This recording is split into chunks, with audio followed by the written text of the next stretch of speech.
A gente tem um pouco de conhecimento, e a grande preocupação daquele que tem conhecimento é não só transmitir aquilo que sabe, mas manifestar a vontade de Deus dentro daquilo que sabe. Então é uma diferença muito grande quando você prega que sabe e quando você prega dentro da vontade de Deus aquilo que você sabe. Talvez você não entendeu. Você pregar o que sabe é fácil. Você estudar. Você cantar, talvez com uma voz do contralto, soprano, tenor, é fácil, é só treinar. Mas cantar na unção, aleluia, cantar no poder, cantar debaixo de uma revelação, é só para aqueles que se preocupam em fazer a vontade do Senhor. Então, eu quero te pedir que você me olhe de uma forma muito humilde. E entenda do que eu vou pregar aqui nessa noite. E eu quero... Deus me deu assim uma revelação muito grande. aleluia. E eu quero ser ético. Eu quero ser muito ético para pregar o que... Para entregar o que eu quero... Aquilo que Deus falou comigo no meu coração. Assim, eu faço a pergunta aos nossos pastores. Então, uma pergunta apelativa. Eu posso pregar aquilo que Deus me revelou? Fica à vontade. Eu vou pregar. Eu ouvi Deus me usar. A Jaconesa falou assim para mim assim: pode deixar Deus usar. Só que você vai ouvir a mensagem de uma perspectiva que você talvez você se ouviu, foi bem vagamente. E o que vai ser falado vai ser de uma forma, talvez de um 360 diferente do que você costumou ouvir, ou que o pregador pregou, ou vamos pregar. Deus tem um diferenciamento com cada homem, com cada mulher. É algo diferente, extraordinário. Então, talvez comigo a mensagem você vai ter. Você vai entender o que eu vou falar. Neemias, no seu capítulo de número 13, verso de número 1 e 2. Aguenta em pé. Eu quero fazer algumas apresentações, quero me apresentar, já foi falado. Sou o presbítero André Luiz, da igreja Shalom Adonai, do Jardim do Sumaré, o pastor Franklin e a sua diaconisa Carla. Vim debaixo da bênção do Senhor. Na minha igreja hoje tem culto de doutrina. Meu pastor não gosta muito de liberar o pessoal na doutrina. A gente que tem crédito com o nosso pastor, quase que não falta. A gente fez um pedido encarecidamente. Ele, tudo bem. Mas eu, tudo bem, que não queria me deixar vir. Então, glorifico muito a Deus porque Ele me liberou. E eu fico muito feliz. Sou casado. 25 anos com a mesma mulher. Estou sem aliança. Mas eu sou casado, quebrou. As coisas estão meio na prova. A gente está se restabelecendo para comprar uma nova aliança. Mas sou casado com a mesma esposa. Cadê sua esposa? Trabalha na Barra da Tijuca e não pôde vir. Tem uma filha que é levita também, a nossa irmã pediu para chamar ela e eu esqueci. Não chamei minha filha. Meu genro, que é baterista também, que é cabeleireiro, estou fazendo comercial, só para vocês entenderem. Pregar sobre família tem que ter estrutura familiar. Aleluia. Não adianta eu vir pregar aqui e não ter estrutura familiar. Digo para você também que não é fácil não. Viver com uma mulher mais de 20 anos é difícil, hein? Eu vou jogar mais ou menos isso, não é a expressão certa, mas quantas Jezabéis? Quantas mulheres? Você, quantos homens? Mas aquele que é fiel, Deus chama. Aleluia. Sem mais delongas. Neemias, no seu capítulo de número 13, verso de número 1 e 2, que vai dizer assim: naquele dia leu-se o livro de Moisés, ou o livro de Deuteronômio, capítulo de número 23, verso 3, aos ouvidos do povo, e achou-se escrito nele que os amonitas e os moabitas não entrassem jamais na congregação de Deus por 10 gerações, porque não tinha saído ao encontro dos filhos de Israel com pão e água, antes assalariaram contra eles a Balaão para os amaldiçoar, ainda que o nosso Deus converteu a maldição em bênção. Assente em nome de Jesus e me empreste um pouquinho do seu tempo. Amados, pregar diante dessa perspectiva requer coragem, requer muita certeza do que se vai falar e um pouquinho de intimidade para de fato atestar aquilo que se vai falar. Eu pedi muito a Deus confirmações dentro do que vai ser pregado e o Senhor certamente me confirmou pelas oportunidades que foram me antecedidas. O texto que for escolhido no seu capítulo de número 13, no seu verso de número 2, fala acerca de uma maldição que foi transformada em bênção. Quando olhamos para este capítulo, ou esse livro num todo, olhamos a história do povo judeu, ou hebreu, que é a mesma coisa, mas tem algumas variações pelo período de tempo. Então, quando eu falo acerca de Neemias, eu preciso ser enfático e também te explicar que todo o Antigo Testamento, a tratativa é sobre os judeus ou os hebreus. Então, todo o Antigo Testamento vai se falar acerca de Israel, não vai se falar acerca da igreja. Não podemos deixar de confundir de que Israel é Israel e igreja é igreja. Não podemos ter a gente precisa fazer essa chamada distinção. E o Novo Testamento é uma transição de Israel para a igreja, para que possamos entender.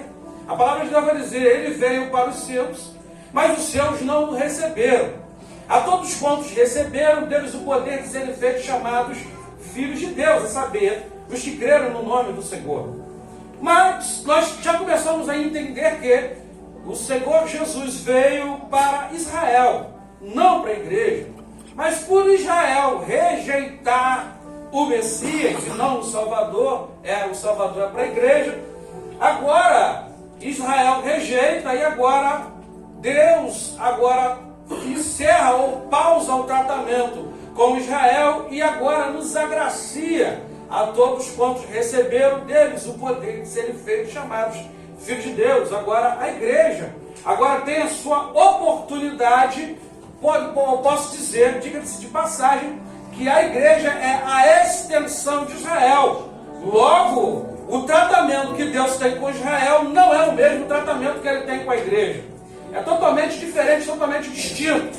O mesmo Deus que trata ou tratou de Israel é o mesmo Deus que trata e tem tratado com a igreja. Mas retornando aqui para esse texto, o texto vai dizer acerca de uma maldição, ele vai falar acerca dos amonitas, vai falar acerca dos moabitas. E o próprio texto é explicativo, onde ele vai dizer que esses dois povos, eles, ao invés de ajudar os israelitas, eles assalariaram aquele que poderia proferir maldição contra o povo de Israel. Então, ou seja, ao invés deles se ajuntarem para que eles pudessem vencer ou ganhar as guerras e as batalhas, os amonitas e os moabitas, eles se alegrariam ou pagaram para profetizar contra Israel. Então, ou seja, o que aconteceu aqui como é que eu posso dizer para que vocês possam entender? Era algo que interessava a destruição de Israel para os moabitas, ou seja, então eles se vangloriavam para que isso viesse a acontecer. Porém, você já sabe que o povo de Israel é uma nação peculiar, é uma nação escolhida e separada por Deus, é uma nação onde Deus tem um carinho muito grande e não importa quem ou que se levante contra Israel, porque sendo Israel a menina dos olhos do Senhor, todo aquele ou aquela nação, inimigo, seja quem for, que se levantar contra Israel, Deus dará condição de Israel batalhar ou guerrear para destronar os seus inimigos. Então, ou seja, não adiantava levantar contra Israel, ou seja, se levantava com uma certa certeza de que levantaria e algum período de tempo iria cair.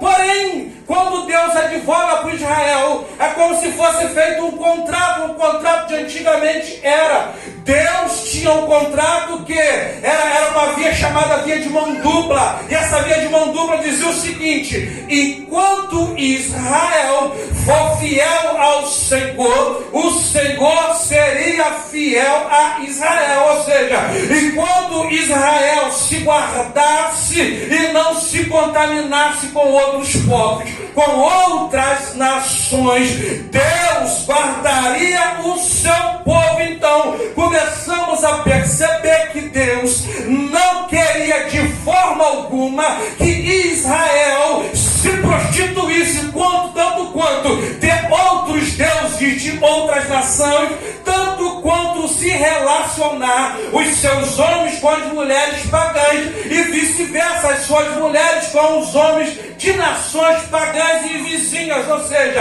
era totalmente nacionalista ou centralizado. Ou seja, de alguma maneira Deus estava dizendo que queria uma raça pura que não viesse se contaminar com outras nações. Ou seja, Israel se mantinha separado e Deus se mantinha com a sua palavra. Não que Deus iria descumprir a palavra, porque Deus ele não descumpre a sua palavra. O que faz aquilo que Deus prometeu cair na vida de uma nação é o descumprimento, porque Satanás ou os inimigos de Israel se apresentava diante de Deus e dizia: Israel pecou, Israel mata os profetas, Israel agora se prostitui, e não tinha outra senão a permissão de Deus, do Senhor, permitir que Israel ficasse de diversas vezes na mão dos seus inimigos. Pois bem, vamos adiantar para que você entenda essa pequena introdução. O que acontece agora? Deus há uma série de eventos que acontecem. A série dos profetas, a série dos juízes e a série dos reis. Eu quero me prender nessa parte da série dos reis.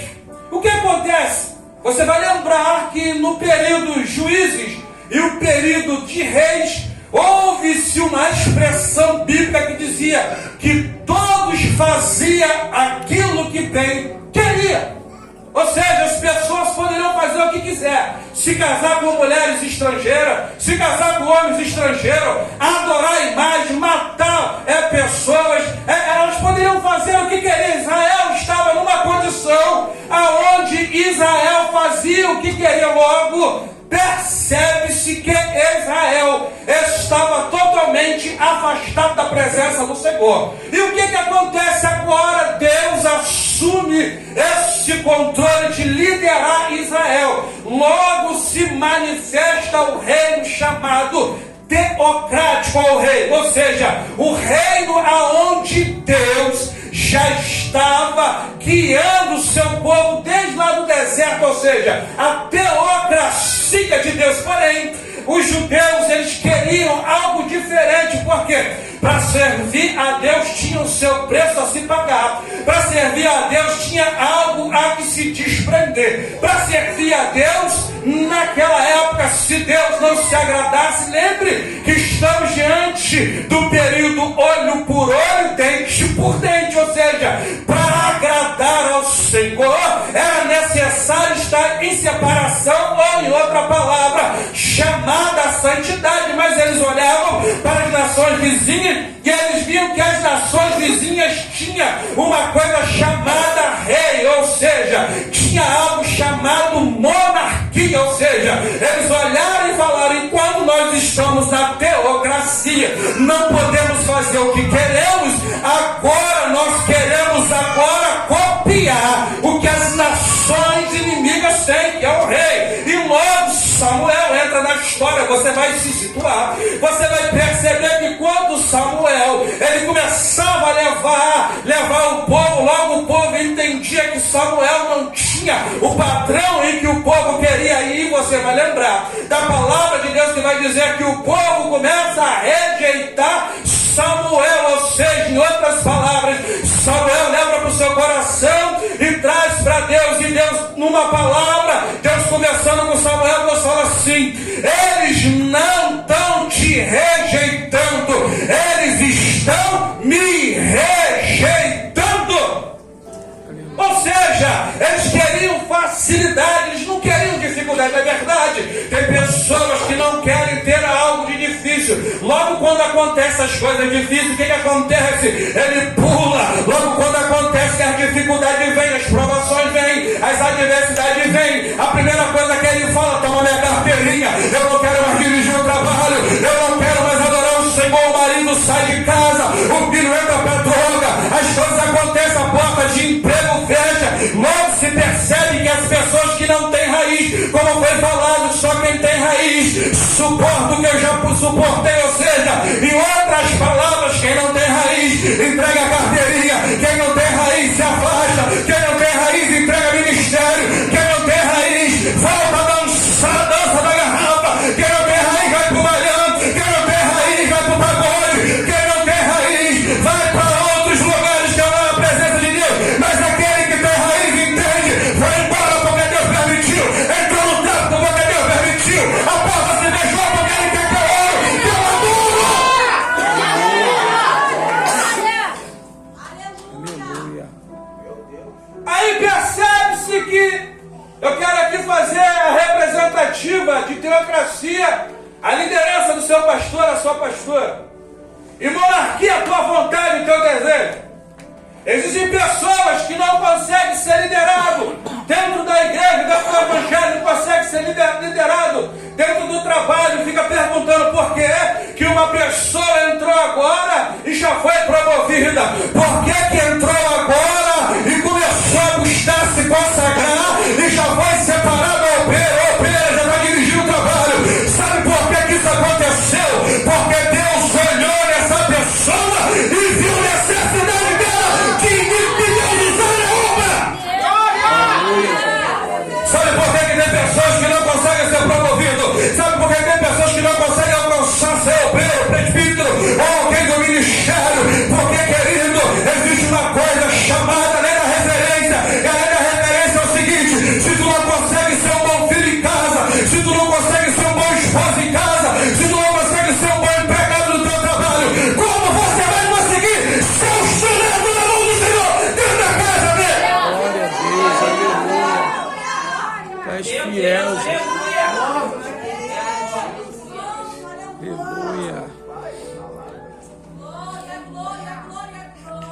Aleluia. Aí é só questionar. Ah, mas ele conseguiu. Ah, mas ela conseguiu. Ah, mas ele conseguiu ascender. E aí eu vou entrar dentro de uma revelação que desceu aqui agora. Só conseguiu porque comprou. Só conseguiu porque está dando carona. Só conseguiu porque está ofertando e dizimando. Deixa eu dizer uma coisa para você: o nosso dinheiro é somente para bater a obra do Senhor. Mas atrás do dinheiro existe uma coisa chamada sacrifício.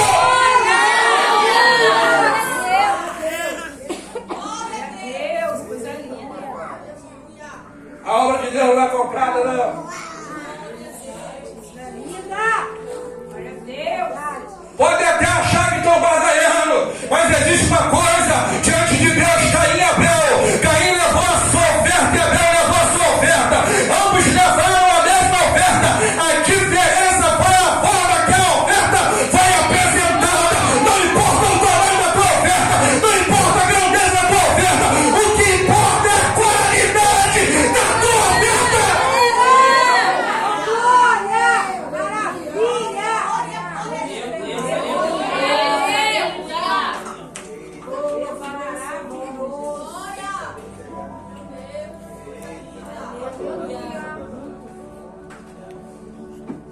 Achando que Deus não revela, não? Revela muito. Deus é fiel demais. Usa teu filho, Jesus. Tem coisas que ficam só no coração e só na mente. Salmo 139 vai dizer que antes que eu haja uma palavra, ele já sabe. Então, só para você ter uma noção, não adianta você dizer, falar, eu só conheço a Nayara e a pastora de vista. Só a irmã que mora, não sei se mora na Marizão. Os demais, eu tenho ali o Messias que me conhece, mas nenhum deles me falaram nada. Vocês não têm noção que vem por aí. Só o início. Meu Deus. Usa teu céu. Deixa eu retomar. Meu Deus do céu. Aí ficamos acreditando que passamos batido na casa do Senhor. Deixa eu te dizer, Deus só corrige quem ama, porque Ele sempre está te corrigindo, porque Ele quer ver a qualidade de você. Ele não quer você servir o Senhor de qualquer jeito. Ele não quer ver você barganhando de qualquer jeito. Na casa do Senhor é tudo organizado com ordem e decência. Na casa do Senhor é tudo com ordem e decência. Não é de uma forma bagunçada, não. Aí eu quero dizer uma coisa para você, irmão, não é palavra dura, não. Só aqueles que é maduro vão entender. Se você for mal ensinado com a tua família, o lugar para tu aprender é aqui. O lugar para tu ser ensinado é aqui. O lugar para tu ser doutrinado é aqui.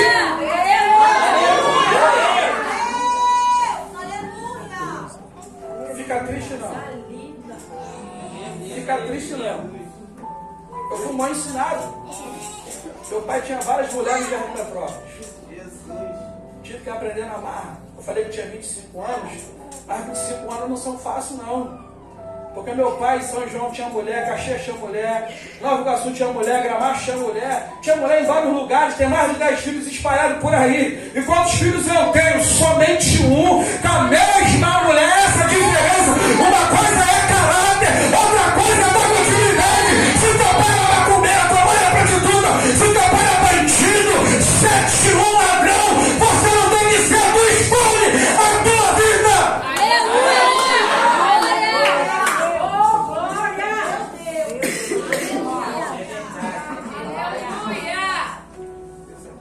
Tem a lei da referência. A lei da referência era que meu pai era prostituto. Eu vim para unir. Enquanto o ministério dele era desunir, o meu é unir. O ministério voltava para lá. Aleluia. E o que aconteceu? O período dos reis. Teocracia, monarquia. Agora o povo escolhe o rei. Saul, você já sabe disso. Escolhendo o rei, agora começa a gerenciar, tomar conta de Israel. Tomando conta de Israel, agora o povo se alegrou, porque o povo achou que deixou Deus de lado, achou que escapou do querer e da vontade do Senhor. Porém, tinha um preço a se pagar quando o povo escolhe o rei. E aqui agora eu dizimo os líderes pastores. Você vai entender o porquê que eu estou fazendo essas separações.